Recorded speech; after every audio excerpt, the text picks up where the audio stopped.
നിമിഷപ്രിയ കൊലപാതക കുറ്റം തെളിയിക്കപ്പെട്ട് യമൻ ജയിലിൽ വധശിക്ഷ കാത്ത് കിടക്കുകയാണ്. വിരലിലെണ്ണാവുന്ന ദിവസങ്ങൾ മാത്രമാണ് ഇനിയുള്ളത്. സമൂഹത്തിന്റെ നാനാതുറകളിൽ നിന്നും വ്യത്യസ്ത ഇടപെടലുകൾ നടക്കുന്നുണ്ടെങ്കിലും ഇന്നലെയും ഇന്നുമായി നടന്ന അതീവ ഗൗരവവും നിർണായകവുമായ ഇടപെടലാണ് കാന്തപുരം AP അബൂബക്കർ മുസ്ലിയാർ നടത്തിയിട്ടുള്ളത്. സോഷ്യൽ മീഡിയയിൽ പലതരത്തിലുള്ള ചർച്ചകളും സംവാദങ്ങളും നടക്കുന്ന ഈ സാഹചര്യത്തിൽ നെല്ലും പതിരും വേർതിരിയുകയാണ് ഇവിടെ. ഈ വിഷയവുമായി ബന്ധപ്പെട്ട് ഗഫൂർ മാസ്റ്ററുമായി നമുക്ക് സംവദിക്കാം. അസ്സലാമു അലൈക്കും വറഹ്മത്തുള്ളാഹി വബറകാതുഹു. വഅലൈക്കും അസ്സലാം വറഹ്മത്തുള്ളാഹി വബറകാതുഹു. മാഷ, എൻ്റെ വളരെ പ്രധാനപ്പെട്ട ചോദ്യം, അതായത് സോഷ്യൽ മീഡിയയിൽ ആകെ ചർച്ച നടക്കുന്നത് ഈ നിമിഷപ്രിയയും അതുപോലെ തന്നെ തൊട്ടു മുമ്പ് സൗദി അറേബ്യയിൽ ജയിലിൽ അടയ്ക്കപ്പെട്ട റഹീം സാഹിബും സമാനമായ കുറ്റകൃത്യങ്ങളിൽ ഏകദേശം കൊലപാതക കുറ്റം ജുഡീഷ്യറി തെളിയിക്കപ്പെട്ട് ജയിലിൽ അടയ്ക്കപ്പെട്ടവരും അവർക്ക് വധശിക്ഷ വിധിച്ചവരുമാണ്. പക്ഷേ രണ്ട് വിഷയത്തിലും നമ്മൾ നയതന്ത്ര ഇടപെടലുകൾ നടത്തുകയും അവരെ രക്ഷപ്പെടുത്താൻ പരിശ്രമിക്കുകയും ചെയ്യുകയാണ്. ഇതിലൊരു വിഭാഗം ജനങ്ങളുടെ ആശങ്ക, ഇതൊരു തെറ്റായ സന്ദേശമല്ലേ സമൂഹത്തിന് പകർന്നു കൊടുക്കുന്നത്? വിദേശ രാജ്യങ്ങളിൽ ചെന്ന് നമ്മൾ എന്ത് തെറ്റ് ചെയ്താലും ഞങ്ങളെ സംരക്ഷിക്കാനും രക്ഷപ്പെടുത്താനും ഒരു രാജ്യം ഒന്നാകെ ഞങ്ങളുടെ ഒപ്പം ഉണ്ട് എന്ന ഈ സന്ദേശം കൂടുതൽ കുറ്റവാളികളെ സൃഷ്ടിക്കുകയല്ലേ ചെയ്യുന്നത്. അപ്പോൾ പൊതുസമൂഹത്തിന് ഇതിനൊരുപാട് തലങ്ങളിലേക്കാണ് ഈ ചർച്ചകൾ കൊണ്ടുപോകുന്നത്. എങ്ങനെയാണ് ഇതിനെ ന്യായീകരിക്കാൻ കഴിയുക? പ്രത്യേകിച്ച് കാന്തപുരം അബൂബക്കർ മുസ്ലിയാരെ പോലെയുള്ള സ്വാത്വികനായ ഒരു പണ്ഡിതൻ ഒരു കൊലപാതകിയെ രക്ഷപ്പെടുത്താൻ പരിശ്രമിക്കുന്നു എന്ന് പറയുന്നതിൻ്റെ മറ്റൊരു വശമുണ്ടല്ലോ. എങ്ങനെയാണ് ഇതിനെ ന്യായീകരിക്കുക? വളരെ പ്രസക്തമായ ഒരു ചോദ്യമാണ് ഇപ്പോൾ ചോദിച്ചിരിക്കുന്നത്. ഈ ചോദ്യത്തിന് വളരെ വിശദമായ ഒരു മറുപടി ആണ് പ്രതീക്ഷ. ആദ്യമായിട്ടൊരു തെറ്റ് ചെയ്യുക എന്ന് പറയുന്നത് മനുഷ്യ സഹജമായ ഒരു വിഷയമാണ്. അപ്പോൾ മനുഷ്യ സഹജമായ ഒരു തെറ്റ് സംഭവിച്ചു, റഹീമിൻ്റെ കാര്യത്തിലാണെങ്കിലും നിമിഷപ്രിയയുടെ കാര്യത്തിലാണെങ്കിലും ആ തെറ്റ് സംഭവിച്ചു എന്നുള്ളത് കോടതികൾ സമ്മതിക്കുകയും വധശിക്ഷ വിധിക്കുകയും ചെയ്ത ഒരു കേസാണ് നമ്മുടെ മുമ്പിലുള്ളത്. അതിൻ്റെ ഇടപെടലുകളെ കുറിച്ചാണ് ഇപ്പോൾ സോഷ്യൽ മീഡിയയിൽ ചർച്ച നടന്നുകൊണ്ടിരിക്കുന്നത്. അതെ. അപ്പോൾ ഈ ചർച്ചയിൽ പൊതുജനം മനസ്സിലാക്കേണ്ടതും അതുപോലെ തന്നെ വിലയിരുത്തേണ്ടതും നാം ഉൾക്കൊള്ളേണ്ടതുമായ കുറേ കാര്യങ്ങൾ ഇതിലുണ്ട്. തെറ്റ് ചെയ്ത ഒരാൾക്ക് കോടതി വിധിച്ച ഒരു ശിക്ഷ, പ്രത്യേകിച്ച് കൊലപാതകവുമായി ബന്ധപ്പെട്ട ശിക്ഷ വിധിച്ചിരിക്കുന്ന ഈ സാഹചര്യത്തിൽ ഇരയാക്കപ്പെട്ട കുടുംബത്തിന് ഒരു നീതി ലഭിച്ചിട്ടുണ്ട്. യഥാർത്ഥത്തിൽ ഈ വധശിക്ഷ നടപ്പിലാക്കിയിട്ടില്ലെങ്കിൽ പോലും ആ വിധിയിൽ എന്തുണ്ട്, ആ കുടുംബത്തിനൊരു സമാധാനമുണ്ട്, ഇവിടെ വധശിക്ഷ വിധിച്ചിട്ടുണ്ട്. വധശിക്ഷ വിധിക്കപ്പെട്ട ആൾക്ക് മാപ്പ് നൽകണോ വേണ്ടേ എന്നുള്ള അവകാശം അത് കോടതി ഈ ഇരയാക്കപ്പെട്ട വ്യക്തിയുടെ കുടുംബത്തിനാണ് നൽകിയിരിക്കുന്നത്. ഈ ഇരയാക്കപ്പെട്ട വ്യക്തിയുടെ കുടുംബമാണ് ഫൈനലായിട്ട് ഇതിനെ തീരുമാനിക്കുന്നത് ഇവർക്ക് മാപ്പ് കൊടുക്കണോ വേണ്ടേ എന്നുള്ളത്. അപ്പോൾ സ്വാഭാവികമായിട്ടും ഈ ഒരു വിഷയത്തിലെ ഒരു മതപരമായ ശരീഅത്ത് നിയമം അനുസരിച്ച് ഒരു മാപ്പ് അപേക്ഷിക്കുക എന്നുള്ള, അല്ലെങ്കിൽ ആ കുടുംബത്തിന് സ്വാധീനിച്ചുകൊണ്ട് അല്ലെങ്കിൽ അവരെ പറഞ്ഞു മനസ്സിലാക്കിക്കൊണ്ട് ഒരു വ്യക്തിയുടെ ജീവൻ രക്ഷപ്പെടുത്തുക എന്നുള്ള ഒരു ശ്രമമാണ് ഇവിടെ മത നേതാവായിട്ടുള്ള അല്ലെങ്കിൽ സാമൂഹിക സാംസ്കാരിക തലങ്ങളിൽ വളരെ ഉന്നത സ്ഥാനീയനായിട്ടുള്ള കാന്തപുരം മുസ്ലിയാർ നടത്തിക്കൊണ്ടിരിക്കുന്ന ഒരു ശ്രമം. ആ ശ്രമം തെറ്റാണെന്ന് നമുക്ക് പറയാൻ കഴിയില്ല.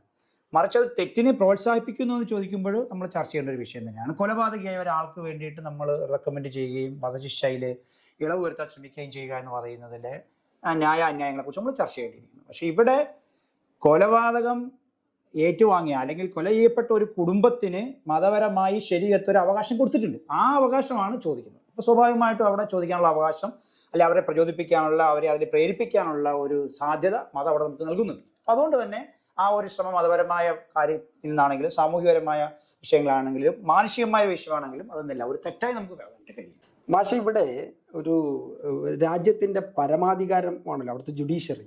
ആ ജുഡീഷ്യറി കൃത്യമായ തെളിവുകളുടെ അടിസ്ഥാനത്തിൽ ഒരു ജഡ്ജ്മെന്റ് കൊണ്ടുവരികയാണ് രണ്ട് വിഷയത്തിൽ. ഇപ്പോൾ നിമിഷപ്രിയ ഭർത്താവിനെ അവിടെ നിന്ന് മനഃപൂർവ്വം ഒഴിവാക്കിയെന്ന് പറയുന്നുണ്ട്. പകരം അവിടെ കണ്ടെത്തിയ ആളുമായി വിവാഹം കഴിക്കുകയോ വിവാഹം കഴിച്ചെന്ന വ്യാജേനയോ അവിടെ ഒരു സ്ഥാപനം തുടങ്ങുന്നു. ആ സ്ഥാപനവുമായി ബന്ധപ്പെട്ട നടത്തിപ്പിലുണ്ടായ സാമ്പത്തിക തർക്കങ്ങളിൽ കൊലപാതകയിലെത്തുകയാണ്. ആ കൊലപാതകം മറച്ചു വെക്കാൻ അവിടെ ലോക്കലായിട്ടുള്ള ആളുകളെ കൂടി കൂട്ടുപിടിക്കുകയും ആ ഡെഡ് ബോഡി വളരെ ക്രൂരമായി മറവ് ചെയ്യുകയും അത് പിടിക്കപ്പെടുകയൊക്കെ ചെയ്യുന്നതും ആ ജഡ്ജ്മെന്റ് വളരെ കൃത്യമാണ്. റഹീമിന്റെ വിഷയത്തിൽ സമാനമാണ്. കുട്ടിയെ അദ്ദേഹത്തെ നോക്കാൻ ഏൽപ്പിക്കുന്നു, ഓക്സിജൻ നഷ്ടപ്പെടുന്ന ഒരു ഘട്ടത്തിലെത്തി മരണപ്പെടുമ്പോൾ അവിടെ ഒരു വ്യാജ മിസ്സിങ് ഒരു ക്രിയേറ്റ് ചെയ്യുകയാണ് എന്നാണ് പറയുന്നത്. അപ്പൊ ജഡ്ജ്മെന്റ് വളരെ കൃത്യമാണ്. ഇത്രയും കൃത്യമായി ജഡ്ജ്മെന്റ് നടത്തി ഒരു രാജ്യത്തിന്റെ പരമാധികാരം വന്നിട്ടുള്ളൊരു വിധിയിൽ ഒരു മതപണ്ഡിതൻ എന്താണ് അതിൽ ചെയ്യാൻ പറ്റുക? ഒരു മതപണ്ഡിതൻ എന്താണ് അതിന് റോള്? അതിൽ ആ ഇടപെടൽ എത്രത്തോളം ബലവത്താകുമെന്നാണ് മാഷ് ഉദ്ദേശിക്കുന്നത്? വധശിക്ഷയിൽ അല്ലെങ്കിൽ യാതൊരു മാറ്റവും കാണാത്ത ഒരു സാഹചര്യത്തിലാണ് ഒരു മതപണ്ഡിതൻ, ആത്മീയ നേതാവ് എന്നുള്ള നിലയിൽ കാന്തപുരം ഉസ്താദ് ഇടപെടുന്നത്. അപ്പൊ അതിലുള്ള ഒരു മനുഷ്യത്വം എന്ന് പറയുന്നത്, മാനുഷിക ഉള്ള ഒരു പണ്ഡിതൻ എന്നുള്ള നിലയിൽ ഉസ്താദിന്റെ സ്വാധീനങ്ങളും ഉസ്താദിന്റെ പരിചയങ്ങളും ഉപയോഗിച്ചുകൊണ്ട് അവിടെയുള്ള യമനി പണ്ഡിതന്മാരുമായി ബന്ധപ്പെട്ട് ആ കുടുംബത്തിലെ ആത്മീയ പ്രചോദനം നൽകിക്കൊണ്ട്, അതായത് ഇങ്ങനെ ഒരു വധശിക്ഷ ലഘൂകരിച്ചു കഴിഞ്ഞാൽ നിങ്ങൾക്ക് ലഭിക്കുന്ന നാഥന്റെ ഭാഗത്ത് നിന്ന് ലഭിക്കുന്ന പ്രതിഫലത്തെ കുറിച്ചൊക്കെ ഉദ്ബോധിപ്പിച്ചുകൊണ്ടായിരിക്കാം ഈ ആത്മീയ നേതാക്കൾ എന്ത് ചെയ്യുന്നത്. അവരെ അല്ലാതെ നയതന്ത്ര ഇടപെടലുകൾ ഒരു കാരണവശാലും നടത്തില്ല എന്ന് പറയുന്ന ഒരു നിയമ നടപടിയിൽ സ്വാഭാവികമായിട്ടും മതനേതൃത്വം ഇടപെടുന്നതിന്റെ ഒരു സാങ്കത്യം അവിടെയാണുള്ളത്. അല്ലാതെ ഒരു ഗവൺമെന്റിന് ചെയ്യാൻ കഴിയാത്ത കാര്യങ്ങൾ ചെയ്യുന്നു എന്നുള്ളതല്ല. മതപരമായ ആത്മീയതയിൽ ഊന്നി നിന്നുകൊണ്ടുള്ള ഒരു നേതാവ് എന്ന നിലയിൽ ഗവൺമെന്റ് പറഞ്ഞിട്ട് ഞങ്ങൾക്ക് ചെയ്യാൻ പറ്റില്ല എന്ന് പറഞ്ഞൊരു കാര്യം ഉസ്താദ് പറഞ്ഞുകൊണ്ടാണ് ഞങ്ങൾ ഇനി അത് വധശിക്ഷ ഒഴിവാക്കിയെങ്കിൽ അവിടെ സംഭവിക്കുന്ന ഒരു മനഃശാസ്ത്രം അതാണ്.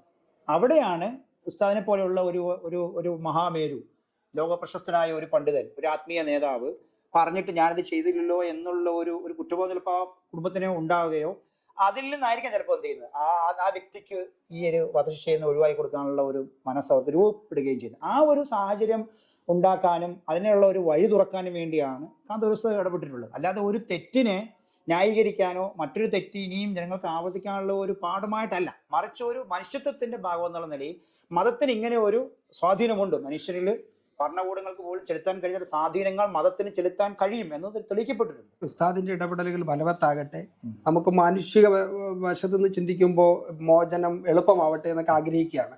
പക്ഷേ തുടക്കത്തിൽ ഞാൻ പറഞ്ഞതുപോലെ ആ ഒരു ഭാഗം മാറ്റി വെച്ച് കഴിഞ്ഞാൽ അതിൽ നിന്ന് കിട്ടുന്ന ഒരു തെറ്റായ സന്ദേശത്തിലൂടെ ഈ വിദേശ രാജ്യങ്ങളിൽ തൊഴിലെടുക്കുന്ന നമ്മളെ പോലെയുള്ള ആളുകൾ ഒരു പ്രതിസന്ധി വരുമ്പോൾ ഇതാണ് എളുപ്പ വഴി എന്ന് തിരഞ്ഞെടുക്കാൻ പാടില്ലല്ലോ. അവരോട് എന്താണ് മാഷിന് പറയാനുള്ള ഉപദേശം? ഒരു രാജ്യം, ഇപ്പൊ ഇന്ത്യ രാജ്യത്ത് വന്നിട്ട് ഒരാൾ ഇന്ത്യയുടെ ഭരണഘടനയ്ക്കോ അവിടുത്തെ നിയമങ്ങൾക്കോ വിരുദ്ധമായി പ്രവർത്തിക്കുമ്പോൾ സ്വാഭാവികമായിട്ടും ഇന്ത്യ ഗവൺമെന്റ് തീരുമാനങ്ങൾ എടുക്കും, അല്ലെങ്കിൽ കോടതി തീരുമാനങ്ങൾ എടുക്കും.